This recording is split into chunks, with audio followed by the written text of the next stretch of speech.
हिमालय के बर्फीले पहाड़ों में बसा केदारनाथ श्रद्धा और भक्ति का प्रतीक है। ये हिंदुओं के सबसे पवित्र तीर्थ स्थलों में से एक है। केदारनाथ भारत के उत्तराखंड राज्य के रुद्रप्रयाग जिले में स्थित है। केदारनाथ मंदिर भगवान शिव को समर्पित है और यहाँ का मुख्य आकर्षण है। इस मंदिर का इतिहास प्राचीन मिथकों और कहानियों में छुपा है। ये कहानियां केदारनाथ के आकर्षण को और भी बढ़ा देती हैं। ये तीर्थ यात्रियों और साधकों को जीवन के हर क्षेत्र से आकर्षित करते हैं। केदारनाथ की यात्रा अपने आप में एक अनुभव है। यह लुभावने परिदृश्यों के बीच एक तीर्थ यात्रा है। यहाँ की हवा आध्यात्मिकता से भरी हुई है। यही बात केदारनाथ को एक ऐसी जगह बनाती है जहां दिव्य और भौतिक दुनिया का मिलन होता है। केदारनाथ की कहानी महाभारत से जुड़ी हुई है। कुरुक्षेत्र युद्ध के बाद पांडव विजयी हुए थे, फिर भी उन्हें अपने ही रिश्तेदारों को मारने का भारी अपराध बोध था।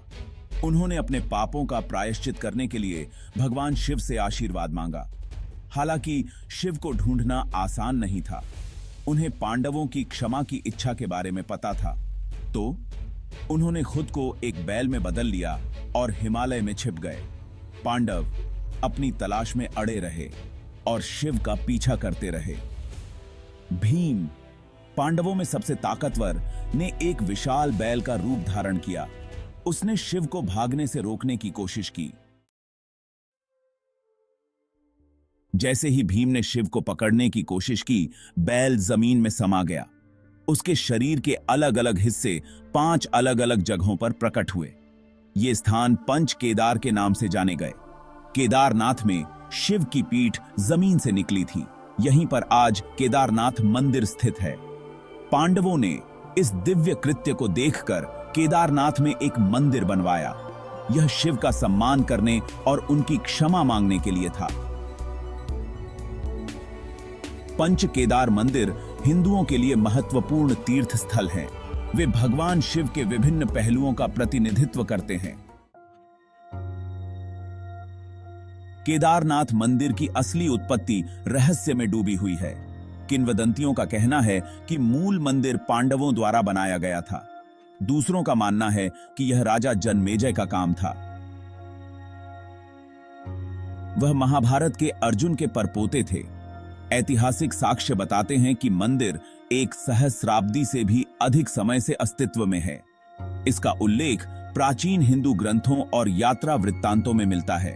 सदियों से मंदिर का कई बार जीर्णोद्धार और विस्तार किया गया है। ये विभिन्न शासकों और भक्तों द्वारा किए गए थे। इन परिवर्तनों के बावजूद मंदिर ने अपनी पवित्रता और आध्यात्मिक महत्व को बरकरार रखा है।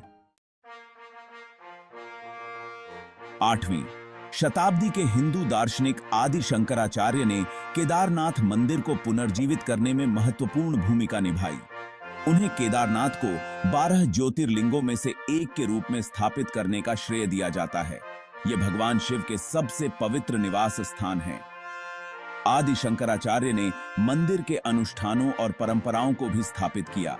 इनका पालन आज तक किया जाता है। कहा जाता है कि उन्होंने केदारनाथ में ही महासमाधि प्राप्त की थी। इसने इस जगह की आध्यात्मिक आभा को और बढ़ा दिया। आदि शंकराचार्य के योगदान ने केदारनाथ की स्थिति को मजबूत किया। यह शैव धर्म का एक प्रमुख केंद्र बन गया। केदारनाथ सिर्फ एक मंदिर नहीं है, यह एक ऐसा अनुभव है जो किसी के अस्तित्व के मूल को छू जाता है। मंदिर की कठिन यात्रा को जीवन की चुनौतियों के रूपक के रूप में देखा जाता है। रास्ते में लुभावने दृश्य हमें प्रकृति की भव्यता की याद दिलाते हैं। मंदिर का शांत वातावरण शांति और शांति की भावना प्रदान करता है। यह एक ऐसी जगह है जहां व्यक्ति अपने आंतरिक स्वकमता से जुड़ सकता है। पांडवों की कथा, भगवान शिव की पौराणिक कथा और ऐतिहासिक महत्व सभी का संगम है। वे केदारनाथ को आस्था और आध्यात्मिकता का प्रतीक बनाते हैं।